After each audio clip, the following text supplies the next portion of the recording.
Жаңалықтарымыз жалғастырамыз. Бүгін Тараз сервис және технология колледжінде техникалық және кәсіптік білім беру ұйымдары білімгерлерінің өнімдер көрмесі өтті. Оң бастаманы облыстық кәсіпкерлер палатасы мен білім басқармасы бірге ұйымдастырған. 22 кәсіптік білім беру ұйымдарының басын қосқан шарадан тілші бейнематериалы.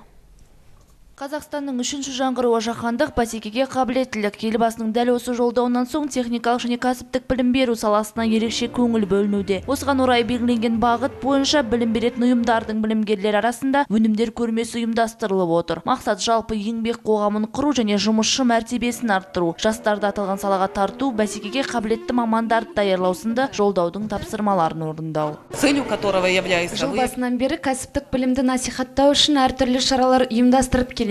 Бүгінгі көрмеде соның дәлелі болып отыр. Қазірде өңірдегі 47 колледж, 89 мамандық және 133 біліктілік бойынша білім беруде. Сондықтан да еңбек адамы дәрежесін және техникалық кәсіп мәртебесін арттыру үшін осындай шараларды болашақта мықтап қолға аламыз. Көрмеге облыстағы 22 техникалық және кәсіптік білім беру ұйымдарынан 25 қатысушы білімгер өздерінің жұмыстарын ұсынды. Соның бірі Жандарбек Дәулетов. Құлан ауыл шаруашылық колледжінің 3-ші курс студенті өз туындысын Экспо 2017 халықаралық көрмесіне арнайы жасағандығын айтады. Бұл макет агрономия баламалы энергия көздері негізінде жасалған агрономия мамандығының тәжірибелік алаңы макеті.